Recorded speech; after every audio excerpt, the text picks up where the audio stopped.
Welcome to the Veil of Truth, your gateway to uncovering hidden insights and illuminating mysteries. I'm thrilled you've joined our global community. Whether you're watching from a bustling city skyline or a quiet countryside, we're glad you're here. Globe showing Europe, Africa, so tell me, where are you tuning in from today? Chapter 1, The Body on the Roof. The morning broke pale and reluctant, as though the October sun itself hesitated to rise over the village of Stanswood. A low mist drifted across the hedgerows, and the smell of damp leaves clung in the air. It was the kind of morning that seemed to conceal secrets in its folds, quiet and cold, until a sudden cry split the stillness. Thomas Briggs, the milkman, had been trudging his familiar route along the gravel lane that bordered the Wentworth estate. He was a stocky fellow with a ready whistle for the birds and little appetite for unpleasantness. That morning, however, the whistle died in his throat. As he turned into the drive of the great house, his eyes were drawn upward, to the slate roof that rose somber and dark against the fog. There, sprawled across the tiles in grotesque stillness, lay the body of a man. His limbs were flung wide, the head tilted at an unnatural angle, and even from the ground Briggs could sense that this was no drunken nap. The silence of the scene was uncanny, no startled cry, no flutter of wings, only the milkman's own heart pounding in his ears. His crate clattered to the ground. "Good Lord above," he muttered, stumbling backwards before finding his legs again and running for help. By mid-morning the news had spread like fire through the damp village air. A crowd of curious locals gathered by the gate of Wentworth House, whispering, crossing themselves, shaking their heads. Speculation ran from accident to suicide to something darker still. The Wentworths, after all, were a family of consequence and mystery, rarely mixing with villagers except on church Sundays, and even then with an air of distant dignity. The police soon arrived, led by Inspector Graves, a capable if somewhat unimaginative man. He had the body carefully brought down, noting the bruises along the arms and the torn sleeve of the jacket. The dead man was quickly identified as Arthur Wentworth, the younger son of Lady Margaret. A man in his 30s, Arthur was known in the village for his erratic temperament, bouts of drinking, and a troubled financial history. Some muttered that he had been the black sheep of the family, others that he was simply misunderstood. But even as Graves bent over the body, declaring his intention to pursue the inquiry with vigor, a figure of smaller stature and unmistakable poise entered the scene. Hercule Poirot, resplendent in a grey suit, polished shoes, and with his famous moustaches glistening as if each hair had been trained to obedience, regarded the gathering with keen, appraising eyes. He had been staying in Stanswood for a few days, enjoying the supposed tranquility of the countryside at the invitation of a retired acquaintance. Yet tranquility and Hercule Poirot were seldom long companions. When news of the grim discovery reached him, he had made his way at once to the house, impelled less by morbid curiosity than by a certain instinct that stirred whenever human behavior slipped into irregular patterns. He stood now beside the inspector, bowing politely. "Bonjour, monsieur. You permit?" Poirot gestured delicately towards the lifeless form of Arthur Wentworth. Graves sighed but nodded. He knew Poirot by reputation and was wise enough not to dismiss him, though he secretly bristled at the Belgian's air of superiority. Poirot leaned forward, careful never to touch the body, his eyes roving minutely over every detail. He noticed the scuffed shoes, the faint scent of tobacco clinging to the lapel, the oddly neat positioning of the hands as though arranged after death. He tilted his head towards the roof above. "Curious," he murmured. "A fall, yes, but not entirely natural. See, Inspector, how the clothes are scarcely torn, though the roof is steep and the tiles unforgiving. And the body, it lies too well. Not the sprawl of chance, but almost the pose of theatre." Graves grunted. "He may have taken his own life, monsieur. Drunk, perhaps. Climbed up there in a fit of despair and slipped." "Perhaps," Poirot said softly, but his tone suggested doubt. he had already noted something else, a small black feather, caught between two tiles above, fluttering faintly in the breeze. With his precise forefinger, Poirot pointed it out to the inspector, who raised an eyebrow. "A bird, maybe," said Graves. "Mais non, not so. This feather, it belongs to a lady's hat." Poirot's eyes twinkled. "And one does not fly with such adornments." The inspector scribbled a note, more to placate Poirot than from conviction. Yet Poirot's interest had been secured. In that single feather, in the too neat placement of a corpse, and in the faint odour of smoke upon the dead man's jacket, Poirot sensed that order had been disturbed. And where there was disorder, there was crime. By noon, Poirot had been invited into Wentworth House itself. He stepped into the great hall, where dark oil portraits of stern ancestors gazed down from panelled walls. The air smelt faintly of Polish and something less pleasant, stale secrecy, as Poirot would later remark. Lady Margaret Wentworth received him, tall and erect in black silk, her face pale but composed. Her manner spoke of generations of control, yet her hands trembled ever so slightly upon the head of her cane. "My son," she said simply, "has suffered a tragic accident." Poirot bowed. "Madam, you will forgive me if I do not agree too quickly. Sometimes, beneath the mask of accident, another face hides." She regarded him coldly, but did not dismiss him.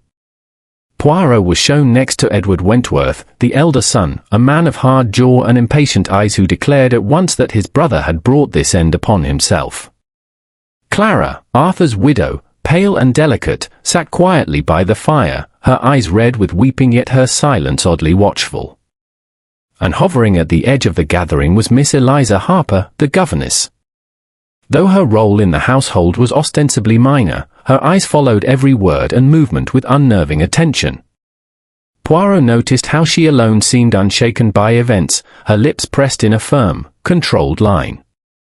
In each face Poirot read a different play of grief, irritation, or restraint.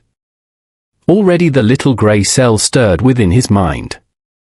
This was not a family united in mourning but one fractured by unspoken tensions. As he prepared to take his leave, Poirot turned once more to the tall windows that overlooked the roof where Arthur had been found. The tiles gleamed darkly in the mist, the feather still trembling above. He smiled faintly to himself, a smile not of pleasure but of recognition. "Order," he whispered in his own tongue, "is always betrayed by disorder. And here, on this roof, order has most certainly been broken." Thus began the case that would soon test the sharpness of Hercule Poirot's mind, and reveal the shadows concealed within the house of Wentworth. Chapter 2, Poirot observes. The Wentworth drawing-room was a chamber of faded grandeur. Heavy velvet curtains, once crimson, now hung a shade closer to rust. The wallpaper bore delicate patterns of ivy, yet showed signs of age where the sun had bleached it to near transparency. A tall clock ticked solemnly in one corner, its measured beat sounding unusually loud against the silence of a family drawn together by tragedy. Hercule Poirot entered with his customary grace, his patent leather shoes gleaming despite the morning drizzle outside. He paused by the threshold, surveying the room as though it were a stage set before him. To most eyes, it was a simple gathering of relatives in mourning. To Poirot's, every tilt of the head, every nervous glance, and every folded hand was a clue waiting to be catalogued. Lady Margaret sat nearest the fire, her erect posture unbending despite the circumstances. Her face was pale but composed, her voice clipped as she welcomed Poirot. He bowed deeply, regarding her with a mixture of respect and quiet scrutiny. "Madam, my condolences," he said softly. "The loss of a son is a grief that no mother should endure." Lady Margaret inclined her head. "We Wentworths," she replied, "do not indulge in theatrics, Monsieur Poirot. My son Arthur was a troubled man, and perhaps his end was inevitable." Her words hung heavily in the air. Poirot noted the slightest flicker in her eyes as she spoke, a hesitation, as though she were rehearsing a line she had already repeated to herself. Edward Wentworth, the elder son, stood by the mantelpiece. His tall frame leaned stiffly against it, one hand resting on the carved wood as though bracing himself. His expression was grim, his tone brusque when he spoke. "My brother was weak," he said flatly. "Drinking, gambling, scandal. If he fell, it was by his own hand. I see no mystery here, Monsieur Poirot. The sooner the village stops gossiping, the better." Poirot studied him quietly, noting the flush of colour high on his cheeks, the restless drumming of his fingers. Such impatience to dismiss the matter was suspicious in itself. On a low sofa, Clara Wentworth, the widow, sat with downcast eyes. Her hands twisted a lace handkerchief endlessly, as though she feared to let them rest. When she finally looked up, her gaze was wide and uncertain. "Arthur was not himself of late," she whispered. "He spoke wildly, sometimes cruelly. But he was no coward. Whatever he was, I do not believe he would." Her voice faltered, unable to finish. Poirot, watching her closely, saw more than grief in her eyes. There was fear, and something hidden, perhaps guilt, perhaps knowledge unspoken. And there, standing slightly apart, was Miss Eliza Harper, the governess. Her posture was prim, her clothing plain, yet her sharp eyes missed nothing. While others glanced away from Poirot, she met his gaze directly, steady and unflinching. It was not insolence but something harder to define, a determination, perhaps, to remain unreadable. Poirot smiled inwardly. To him, such determination often betrayed a mind that had much to conceal. After polite words, Poirot requested permission to view the house. Edward bristled, Lady Margaret pursed her lips, but Clara, quiet Clara, spoke quickly. "Of course, Monsieur Poirot. If it helps us understand what has happened, you may go where you wish." So it was that Poirot, accompanied by Inspector Graves, began a slow and deliberate survey. The staircase creaked underfoot as they ascended towards the upper floors. Poirot's keen eyes lingered on small details, the frayed corner of a stair carpet, the faint mark of muddy boots on a tread, the polished gleam of brass banisters that suggested hurried cleaning. "Inspector," Poirot remarked, "you observe? The boots very muddy, yet not from this morning's rain. The mark is older, but not much. Someone has gone this way in haste, recently." Graves frowned. "The servants, perhaps." "Perhaps," said Poirot, "but the servants tread differently. This is heavy, irregular, like a man uncertain of his step." They reached the attic landing. A narrow corridor led to a stout wooden door, behind which a steep stair climbed to the roof window. Poirot opened it, moving delicately, as though afraid to disturb the silence itself. Dust lay thick along the floorboards, yet here and there were smudges, drag marks, faint but visible where something heavy had been pulled. Poirot knelt, his gloved fingers hovering above the floor without touching it. "Mon ami," he said to the inspector, "do you not see? A body, was moved. Arthur did not fall by chance through this window. He was carried." Graves grunted, skeptical. "Could be from when the constables moved him down." Poirot shook his head gently. Non. These marks are older. The dust has already settled around them. This was done the night he died." He examined the window itself, noting a faint smear upon the frame, almost invisible in the weak light. A smudge of ash, perhaps, or soot. Poirot's nose twitched. "Tobacco," he declared softly. "A cigarette smoked here, near the open window.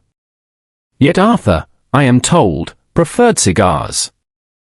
From the roof itself, Poirot stepped carefully onto the tiles, his small frame balanced with unexpected agility. He crouched where the body had lain, gazing out over the mist-shrouded garden below. The view was somber, the drop perilous. Yet Poirot frowned. "It is possible to fall," he said, half to himself, "but improbable to land so still." The human body resists such neatness. When a man tumbles, he flails, he twists, he strikes against stone. But our Monsieur Wentworth, he lay as though placed. The inspector shifted uneasily behind him. Then what are you saying? I say, my good Graves, that we must not accept what our eyes are too quick to tell us. A crime has been dressed in the costume of accident. That feather, he pointed to where it still trembled between tiles, was no idle ornament. It was left, intentionally or otherwise, to mislead us. They descended once more, Poirot pausing often to peer at insignificant things, a missing picture hook, a faint indentation on a windowsill, a draught of cold air escaping from a door left ajar. To others these were trifles, but to Poirot they were the alphabet of truth. When they returned to the drawing-room, the family were still assembled. Poirot, immaculately composed, bowed again. Mesdames et messieurs, he said gravely, forgive me if I trouble you with questions. I wish only to restore to poor Monsieur Arthur the dignity of truth. Tell me, who last saw him alive? There was a pause, during which the fire crackled softly. Edward spoke first, his tone brusque. I did, the evening before. We quarrelled. He was drunk, demanding money again. I left him in the library. Lady Margaret's lips tightened. I heard his voice later that night, raised in anger. He stormed about the house. I retired. I did not wish to hear more. Clara whispered, I went to him, briefly. He was agitated, muttering about debts, and something else, something he threatened to reveal. But when I pressed him, he only laughed. Her eyes darted nervously to Lady Margaret. Poirot inclined his head, filing away each word. He turned last to Miss Harper. And you, mademoiselle? She met his gaze calmly. I saw nothing. I heard nothing. I was in my room with a book. Poirot studied her for a moment longer, then smiled faintly. But of course. Books can be very absorbing. As he withdrew, his thoughts were already quickening, the little grey cell stirring with excitement. This was no accident, nor yet a simple quarrel gone too far. It was a puzzle, delicate and intricate, and Poirot loved nothing more. Inspector, he murmured as they stepped into the hallway, already the house whispers to me. There are secrets in every corner. We must listen very carefully if we are to hear the truth. Chapter 3, Whispers in the Village. The village of Stanswood lay clustered around its square, a picturesque collection of thatched cottages, a grey stone church, and a modest inn with ivy climbing its walls. On most days, it slumbered quietly, disturbed only by the tolling of the church bell or the sound of children playing near the green. But in the wake of Arthur Wentworth's death, the air seemed thick with speculation. Curtains twitched, voices lowered conspiratorially, and gossip rippled as naturally as the brook that ran through the meadow. Hercule Poirot, ever fond of human observation in its natural state, declared that he must visit the village.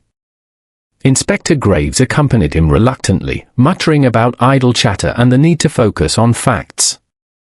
Yet Poirot smiled, his hands neatly folded over his cane as they walked. Mon ami, Poirot said, the facts are stubborn things, yes, but the whispers, they tell us how those facts are perceived. And perception, Inspector, is the mask behind which truth so often hides. They first stopped at the post office, a small room cluttered with letters, stamps, and the faint smell of boiled sweets. Mrs. Dyer, the postmistress, was a plump woman with bright eyes sharpened by years of village knowledge. At the sight of Poirot, she lowered her voice eagerly. Terrible business, that poor Wentworth boy, she said. Though I can't say I'm surprised. He was restless of late, troubled. Only last week, he came in here demanding to know if there were letters for him. Looked wild, he did. Red in the face. And when I said no, he muttered something about secrets coming out soon enough. Poirot's moustaches twitched. Ah? And did he receive any unusual correspondence in these weeks? Mrs. Dyer pursed her lips. A few envelopes, heavy-looking, all with the mark of some solicitor's office in London. Came by registered post. He signed for them himself, though once I saw his wife collect one on his behalf. Poor woman, she looked pale as chalk. Poirot bowed gravely. Merci, madam. You have been most helpful.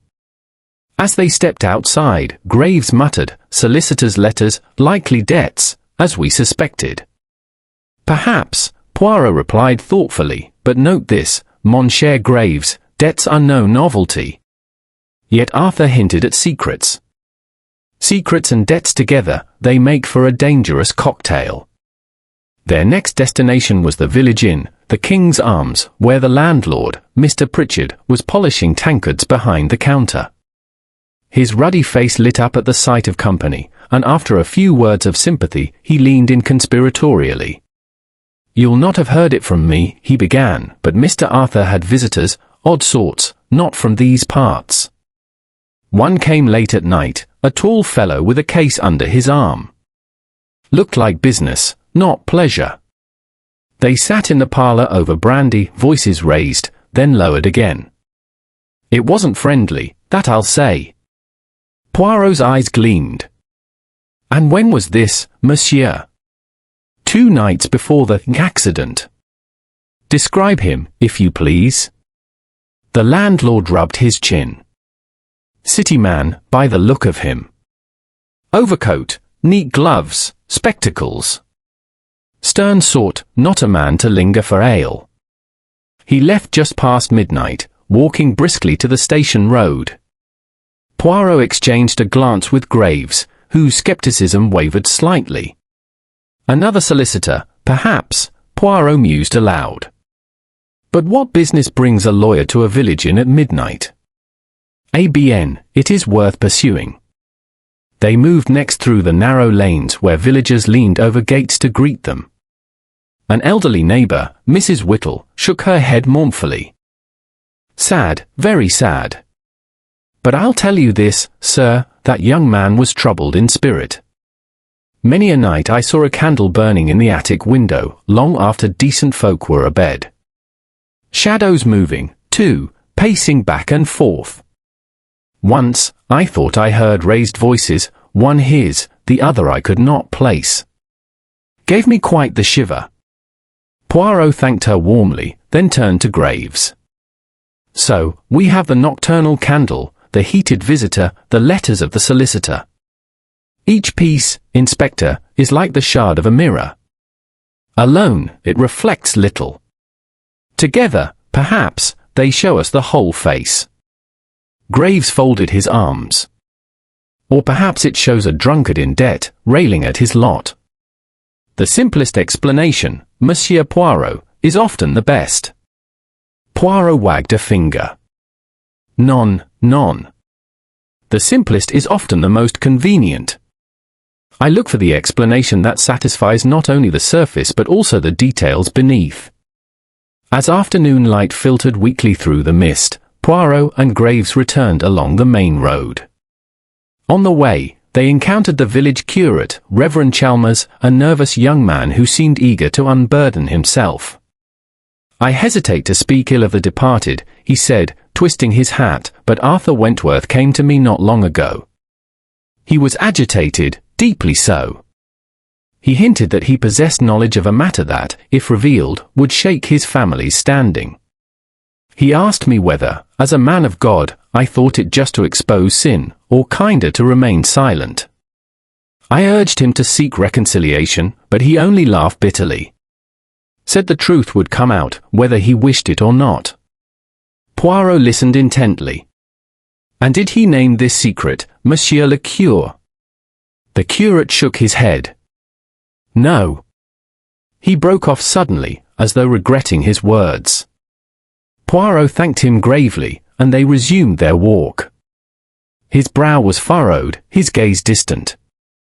Inspector, he said at last, what strikes you about all we have heard today? Graves shrugged. that Arthur was reckless, unstable, in debt, and threatening to disgrace his family. Motive enough for suicide. Poirot stopped, facing him squarely. And yet, mon ami, if a man wishes to end his life, does he trouble with lawyers in the dead of night? Does he burn candles in secret, pace in agitation, threaten exposure of family matters? None. Suicide is silent, inward. What we see here is outward, tangled with others. A suicide leaves despair, a murder leaves traces. And I, Hercule Poirot, begin to smell the traces. By the time they reached the gates of Wentworth House once more, the mist had thickened, wrapping the grounds in a ghostly pallor. The dark roof loomed above, still marked by the tragedy that had occurred upon it. Poirot paused, gazing upward with narrowed eyes. To the villagers, he said softly, "This is a tale of debts, quarrels, and despair. But to me, it is a stage on which each actor plays a role. Already, Inspector, I discern who plays too stiffly, who conceals their lines, and who cannot help but betray themselves." Graves looked doubtful, but Poirot only smiled. "Patience, my friend. The whispers of the village are like the rustling of leaves, they hint at the wind, but do not show its source. We must go back now, and listen within the house itself. There, I think, the wind blows strongest." And with that, Poirot tucked his cane beneath his arm and stepped forward, the little grey cells within his head humming with quiet anticipation. Chapter 4: The House at Night. The Wentworth house stood brooding under a restless October sky. Clouds pressed low, obscuring the moon, while the wind rattled through the bare branches of the trees that lined the drive. From a distance, the house seemed almost a silhouette carved against the shifting mist, its chimneys tall and its roof sloping steeply, like the dark hat of a conspirator. Within, however, light glowed from the drawing-room windows, spilling faintly across the gravel path. Poirot had secured the family's consent, though not without hesitation, to remain overnight in the house. He wished, he said, to examine the atmosphere at night, when sounds travelled differently, when shadows spoke more freely. Lady Margaret, though stiff in her agreement, could hardly refuse a guest who came with the inspector's blessing. Dinner was a subdued affair. Poirot ate delicately, savouring each course, though his eyes never ceased to roam from one face to another. Edward pushed his food aside impatiently, speaking little. Clara picked at her meal, pale and distracted. Miss Harper sat straight-backed, making polite conversation in crisp tones that revealed nothing. Lady Margaret presided like a queen at a diminished court, her dignity a shield against intrusion. Afterwards, Poirot begged to be excused. "It is my custom, madam," he explained with a little bow, "to walk the corridors when all is quiet. One hears more then, when the silence of the house is disturbed only by what should not be there." The family retired. Poirot waited until the house settled into stillness, the last clink of a decanter replaced, the last tread of a servant fading below stairs. Then, with slippered feet, he began his vigil. The long hallways of Wentworth House stretched ahead, lined with portraits whose painted eyes followed one's movements. Poirot paced slowly, listening. Each creak of the floorboards, each whisper of wind at the windows, he measured carefully against the rhythm of a sleeping house. At 1 o'clock, the silence was absolute.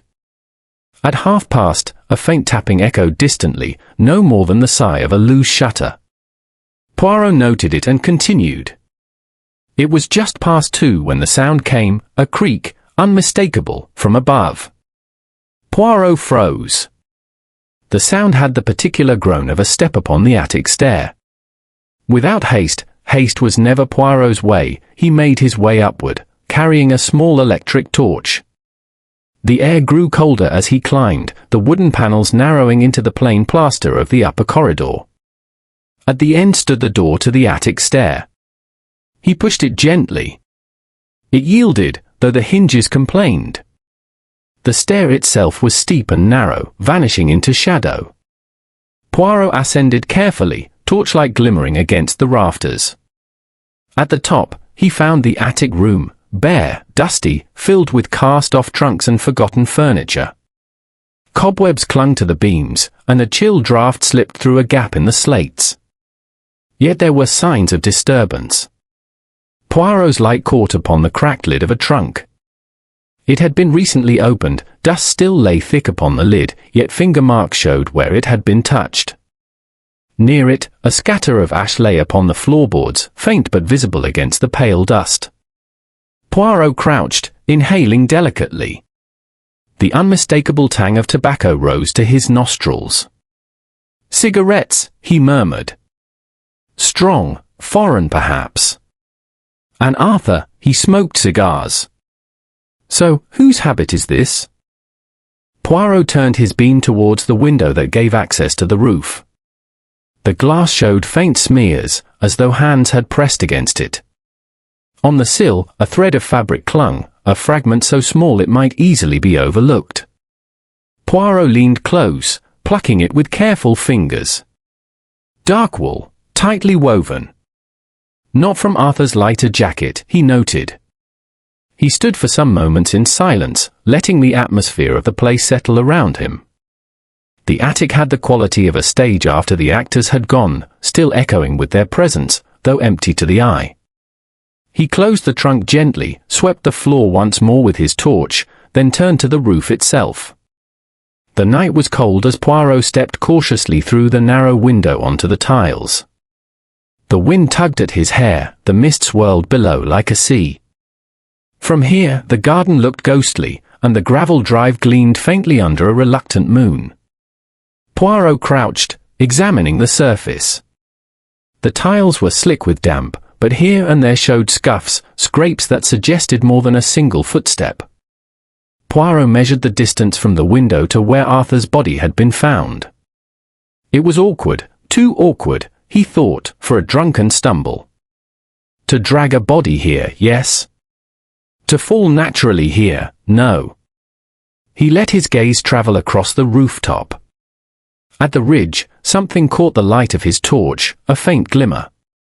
Poirot retrieved it carefully, the stub of a cigarette, crushed but not yet washed away by rain. He examined it with satisfaction. Egyptian blend, he whispered. Refined. Not the choice of every man. And most certainly not Arthur Wentworth. He slipped the stub into an envelope from his pocket and tucked it neatly away. Poirot was never without such envelopes, for the smallest detail might prove the key to an entire puzzle. Descending, Poirot paused once more at the stair. He held his torch low, and there upon the edge of one step was another trace, faint but discernible, the print of a heel, narrow, sharper than a man's boot. A woman's shoe, perhaps. Poirot nodded to himself. When he returned to the main corridor, the house was as silent as before, save for the distant ticking of the clock. Poirot replaced his torch, straightened his jacket, and returned to his room. He did not sleep. Instead, he sat by the fire, fingertips pressed together, eyes half closed in thought. "What do we have?" he murmured softly. A dead man on the roof, a family too ready with their explanations, a widow who fears, a mother who conceals, a brother who dismisses, and a governess who watches.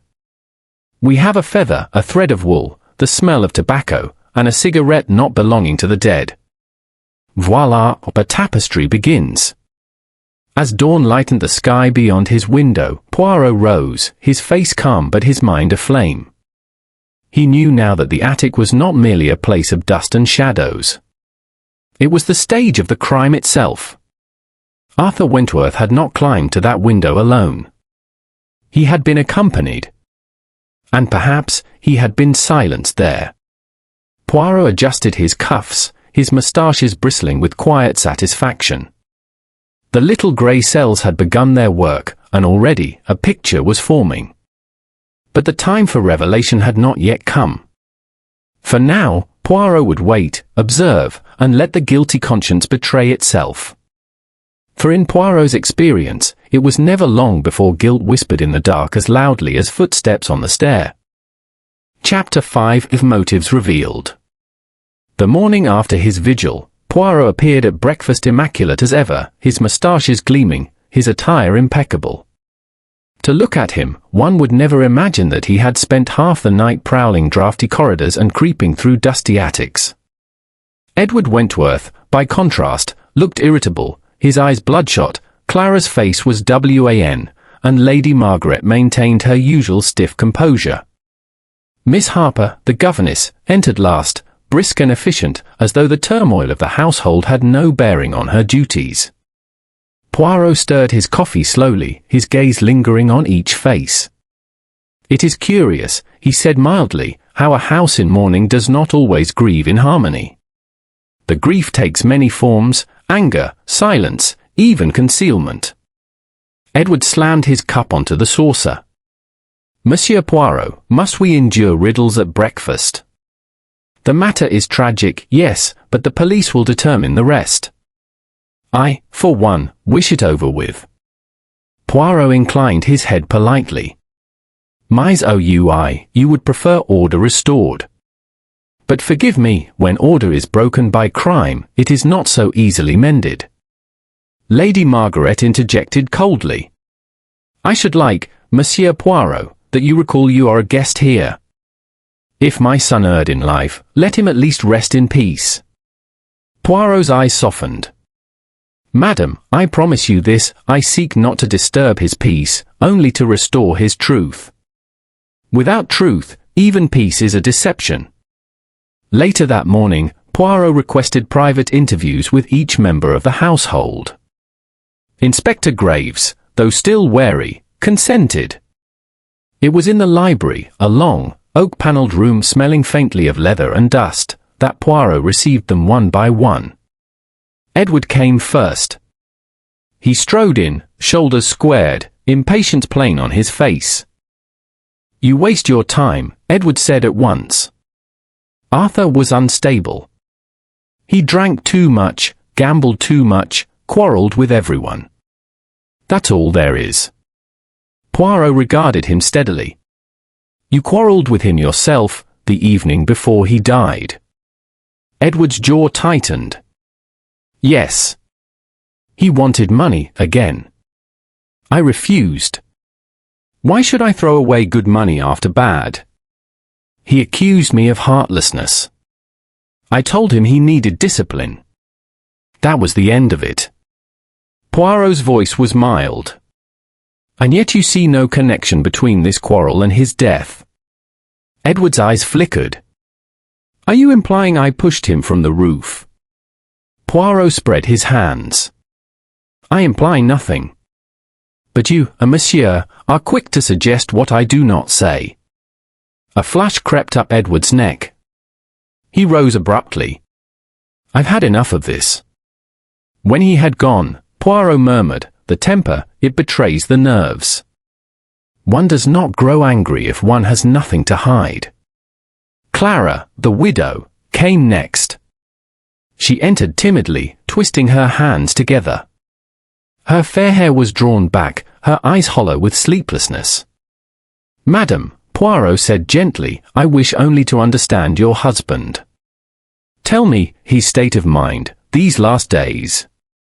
Clara hesitated, then spoke in a low voice. Arthur was troubled. He drank, yes, but more than that, he was haunted. He spoke of debts, of disgrace. He said Edward would not help him. He said he would bring everything into the open, no matter the cost. Poirot leaned forward. What was it he threatened to reveal? She shook her head quickly. He would not say. When I pressed him, he laughed bitterly. He frightened me, Monsieur Poirot. He was not himself. And yet, she faltered, eyes filling. I cannot believe he would end his own life. Poirot's voice softened. You cared for him, madam, despite his faults. Clara's eyes darted away. I cared, but I was afraid too. She rose abruptly, excusing herself. Poirot watched her go, noting the tremor in her hands. Fear, he murmured. Not only of what was done, but of what might yet be discovered. Lady Margaret was third. She entered with her cane, proud and unyielding, her gaze steady. "Madam," Poirot began respectfully, "a mother knows her children." "Tell me, Arthur, he was always the reckless one." Her lips tightened. Arthur was weak. Too easily led astray. "I had hopes once, but he disappointed them. Edward is strong, reliable. The future of this house rests with him." Poirot inclined his head. "You did not favour Arthur, then?" "I speak only the truth," Lady Margaret said coldly. Arthur lacked discipline. He spoke wildly of late, threatened scandal. "But I tell you, Monsieur Poirot, nothing he could reveal would touch this family's honour." Poirot's eyes twinkled faintly. "Even as you deny it, madam, you betray that you fear it. Arthur's threats were real enough to you." Lady Margaret's knuckles whitened on her cane. "You presume too much." She rose, spine rigid, and swept from the room. Poirot watched her go, thoughtful. Pride, it blinds more than love ever could. Miss Harper was last. She entered calmly, her expression controlled. "Monsieur Poirot," she said crisply, "I do not see what help I can be. I am but a governess. The family affairs are no concern of mine." Poirot smiled. "And yet, mademoiselle, you observe much. A governess sees the life of a house more clearly than those who live within it." Miss Harper's lips curved slightly, though her eyes remained cool. "Perhaps. But I saw nothing unusual. I retired early. If Arthur was restless, it was not my concern." Poirot's gaze sharpened. "You know the roof well, mademoiselle. You told me so. How often you must chase children from it?" A pause. Miss Harper folded her hands neatly. "Yes, I know it. But what of that? Knowledge is not guilt, Monsieur Poirot." Poirot studied her in silence, his head slightly inclined. Her calm was almost too perfect, her words precise. At last he said, "Just so, mademoiselle. But sometimes, to appear without emotion, one must possess great control. And control is not natural to grief." Miss Harper's eyes flashed briefly, just a spark, quickly hidden. She rose. "If you are finished, Monsieur Poirot, I have duties." When she was gone, Poirot sat alone in the quiet library, fingertips pressed together. The morning sun slanted through tall windows, illuminating motes of dust. "What have we, then?" he murmured. Edward, the anger. Clara, the fear. Lady Margaret, the pride. Miss Harper, the control. Each motive, each shadow, each thread woven into the same tapestry. He closed his eyes, letting the little grey cells arrange the pieces. The cigarette stub, the feather, the dragging marks, the words of the villagers, all began to align. He did not yet see the full picture, but he sensed the outline. "Yes," he whispered. "The truth approaches. But first, let the players believe their performance has deceived. It is then, when the curtain is drawn back, that the truth will strike most powerfully." And so Hercule Poirot rose, smoothed his cuffs, and stepped into the corridor, ready to observe further. He knew now that within the walls of Wentworth House, motives coiled like serpents, and soon, one of them would strike again, if he did not untangle the knot first. Chapter 6: Shadows and Suspicions.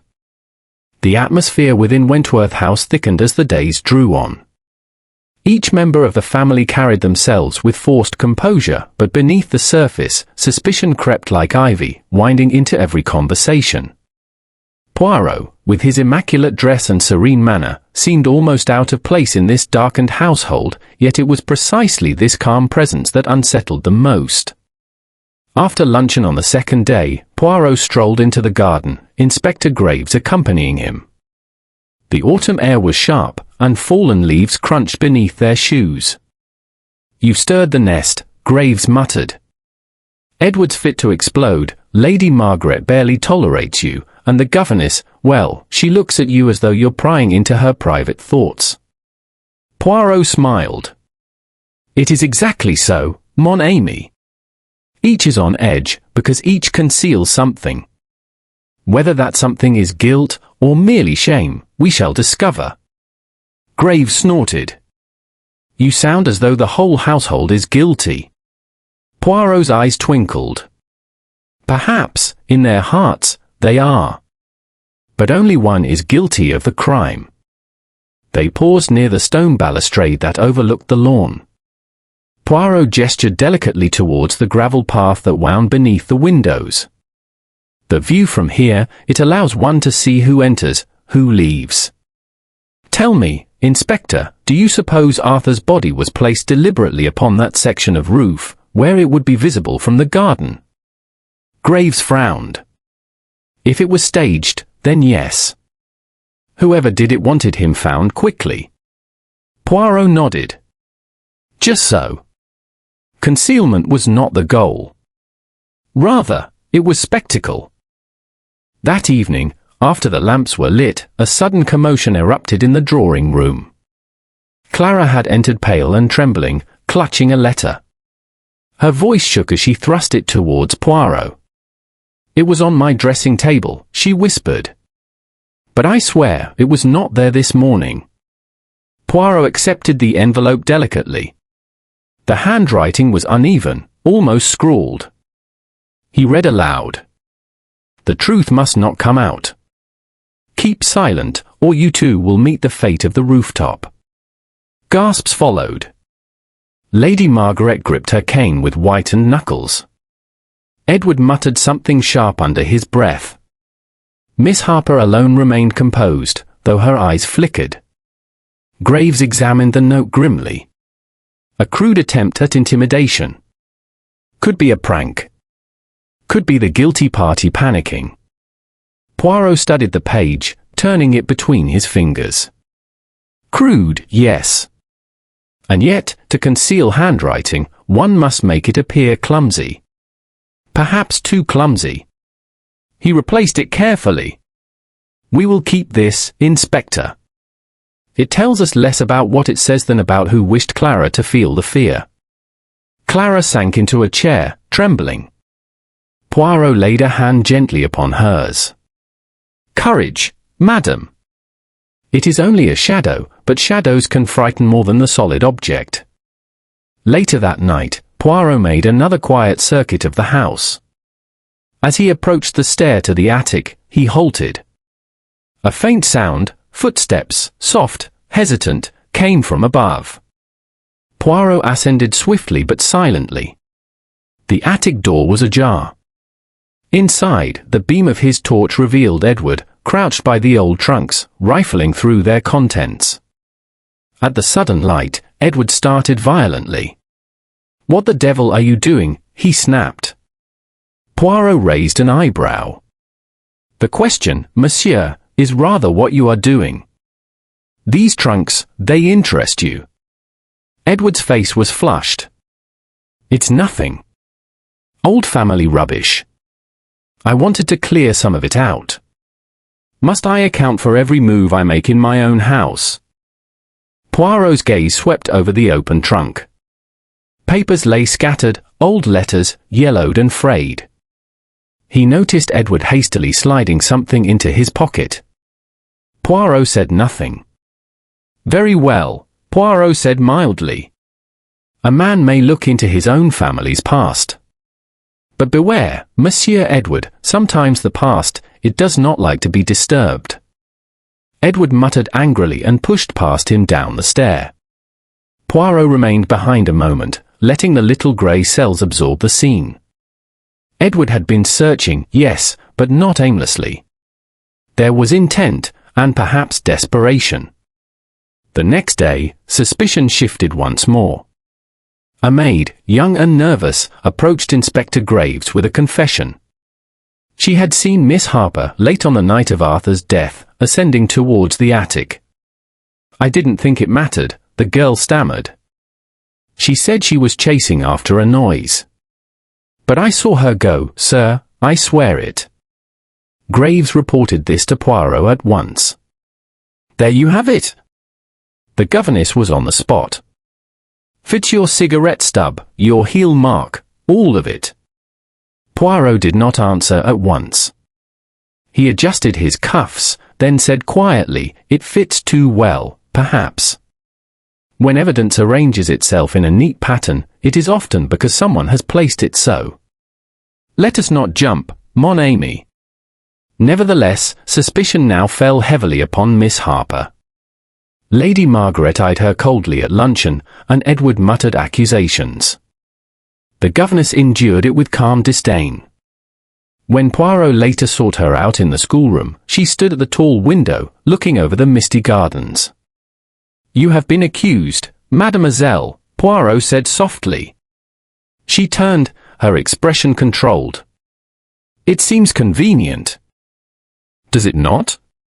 The governess, the outsider. Easy to cast suspicion on me. I had nothing to do with it, Monsieur Poirot. Poirot regarded her keenly. Yet you were in the attic. The maid saw you. Miss Harper's jaw tightened. I heard a noise. I thought it was children, or perhaps a servant. I went to see, and found nothing. Nothing? Poirot pressed gently. Not even Arthur. Her eyes flickered, just for an instant. Nothing, she repeated firmly. Poirot inclined his head. Very well, mademoiselle. But remember this, when one speaks only half the truth, the silence cries out more loudly than words. That night, Poirot sat once more before the library fire, his hand steepled. Graves paced restlessly. Confound it, Poirot, the governess looks guilty. Edward's shifty, Clara's terrified, Lady Margaret's tight-lipped. If you don't unpick this soon, we'll be at each other's throats. Poirot's moustaches twitched. Patience, Inspector. The guilty one grows restless. Already, they seek to frighten, to mislead. Soon, they will make the mistake, the little mistake, that betrays them. Graves grunted. And until then? Poirot's eyes gleamed. Until then, we allow the play to continue. For it is in the final act that the villain always overreaches himself. He rose, smoothing his jacket. Tomorrow, we gather them. I shall ask the little questions, the questions that seem of no importance. And from the answers, the pattern, it will emerge. And with that, Poirot bid the inspector good night. As he ascended to his chamber, the great house seemed to breathe around him, creaking timbers, sighing draughts, the faint stirrings of unseen watchers. Poirot's step was steady, his expression serene. But in the quiet of his mind, the little grey cells danced. The trap was being laid. Soon, the murderer of Arthur Wentworth would have no place to hide. Chapter 7: The Gathering Storm. The morning dawned bleak, with rain streaking the tall windows of Wentworth House. The air seemed heavy, as though the house itself laboured under the weight of secrets. Poirot, however, was in excellent spirits. He appeared at breakfast with his moustaches freshly waxed, his suit immaculate, and a lightness in his step that contrasted starkly with the gloom of his hosts. He sipped his chocolate. Poirot always preferred chocolate to coffee at such hours, and announced, Messrs. et Mesdames, this evening, I wish you all to assemble in the drawing-room. There, we shall discuss the matter of Arthur Wentworth. The word struck the table like a thunderclap. Edward choked on his tea, Clara went pale, Lady Margaret's cane tapped sharply on the floor. Only Miss Harper maintained her composure, though her lips pressed together more tightly than usual. Edward burst out, What is the meaning of this?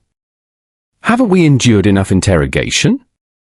Do you mean to accuse one of us like some melodrama? Poirot smiled benignly. But, monsieur, life is very often a melodrama. And the truth, it always makes for the most dramatic scene of all. All that day, tension mounted. Edward prowled the corridors like a restless animal. Clara kept to her room. Lady Margaret presided grimly over the household as though by sheer will she might prevent its collapse. Servants whispered in corners, gossiping about the strange Belgian with his immaculate shoes and unnerving gaze. Poirot, meanwhile, spent the afternoon in quiet activity. He inspected once more the rooftop, the attic stair, the trunks. He lingered over the cigarette stub, the scrap of wool, the mysterious threatening note.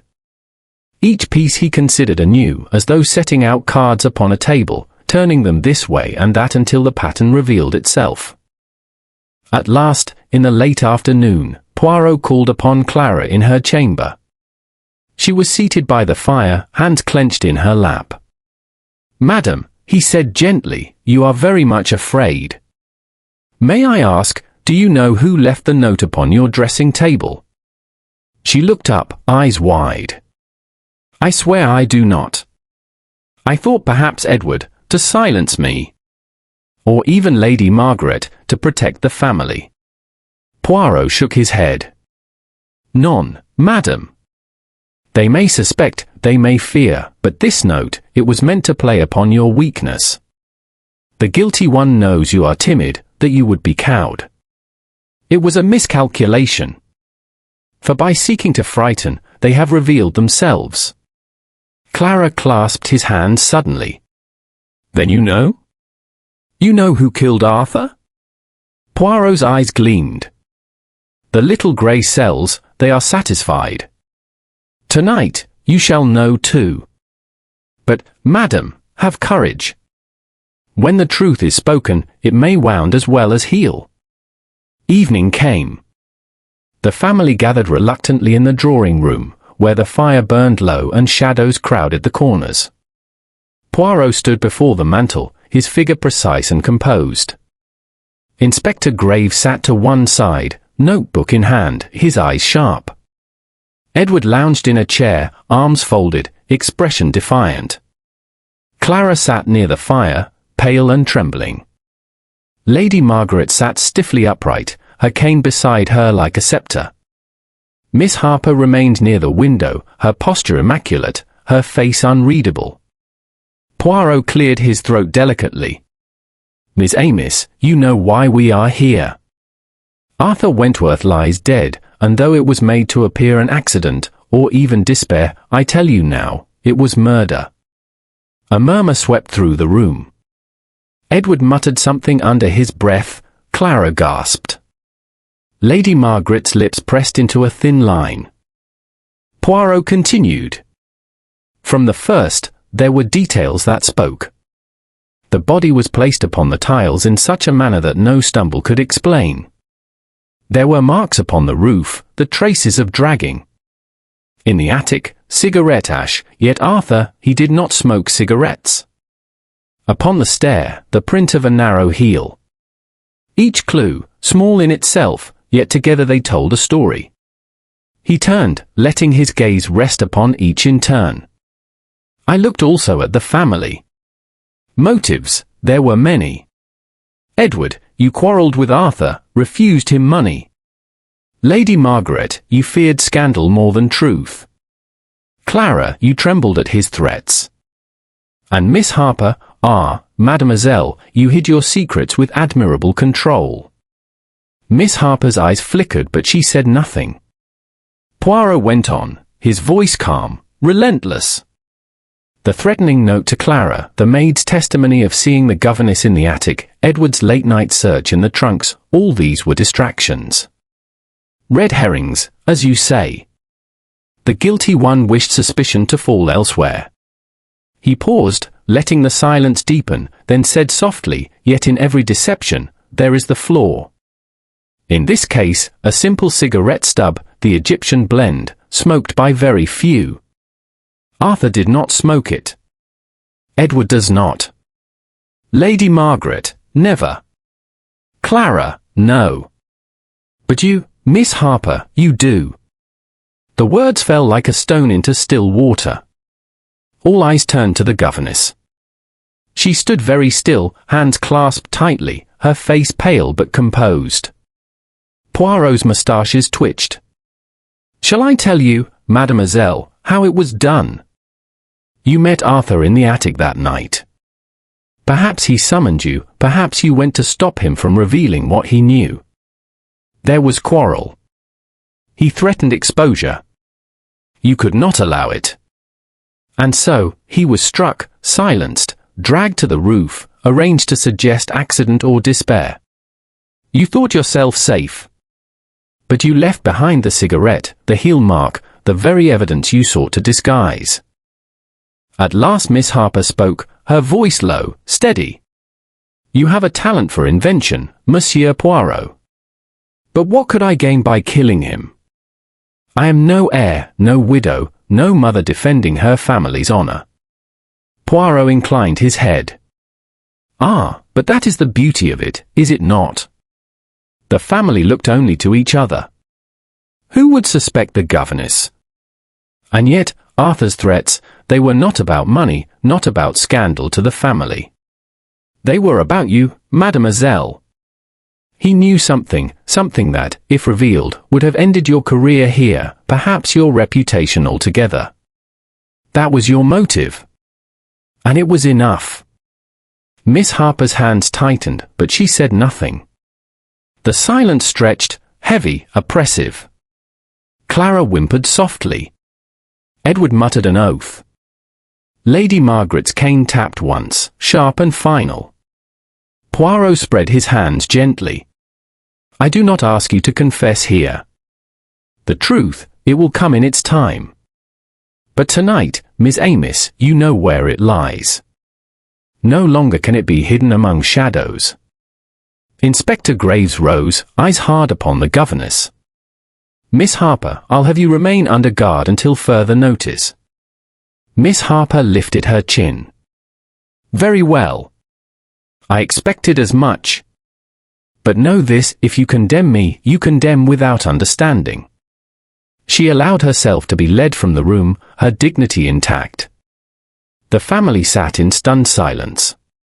Poirot, immaculate as ever, merely adjusted his cuffs. "The curtain is drawn," he said softly. "The final act, it awaits. Tomorrow, we shall conclude." And with that, he bowed slightly and departed, leaving the Wentworths to their troubled thoughts and the storm that rattled at the windows. Chapter 8: The Final Revelation. The following morning, the house was heavy with unease. Rain had given way to a pale, cold light that filtered through the tall windows, illuminating faces drawn and weary. Edward stalked about restlessly, Clara kept to her room, Lady Margaret endured in silence, and Miss Harper, under the inspector's watch, sat composed, as though awaiting judgment with cool defiance. Poirot, however, was radiant with calm. He took breakfast as though nothing troubled him, even requesting a second helping of toast. When Inspector Graves grumbled that the matter seemed already concluded, Poirot merely shook his head. "Non, mon ami. The picture, it is nearly complete, but not quite.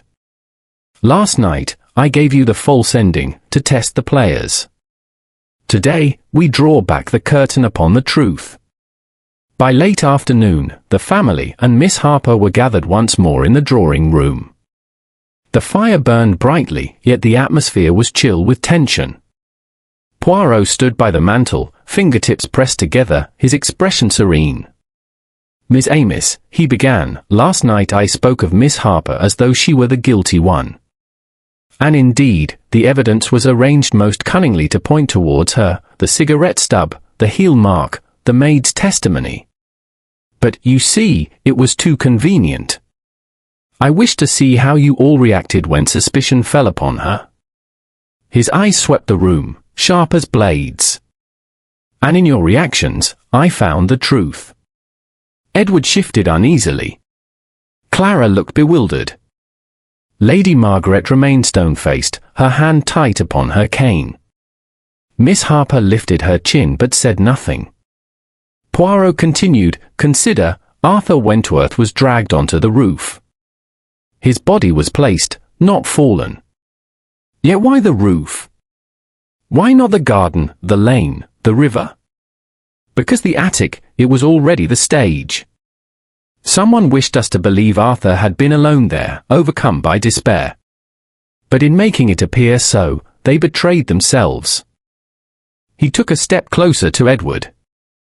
Monsieur Edward, you quarrelled with your brother. You had cause, yes.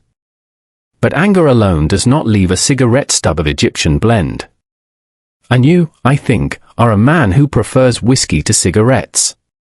Edward scowled. You've said before it wasn't me. What game are you playing? Poirot ignored the interruption. He turned now to Lady Margaret. Madam, you value the family's honour above all. Arthur threatened scandal. You feared what he might say. Yet you did not kill him. Your weapon is silence, not violence. Lady Margaret's nostrils flared, but she did not answer. Poirot's gaze rested upon Clara. She flinched as though struck. And you, madam, you were afraid. Afraid of Arthur, afraid of his threats. Yet you are timid, not ruthless. You trembled even at a letter.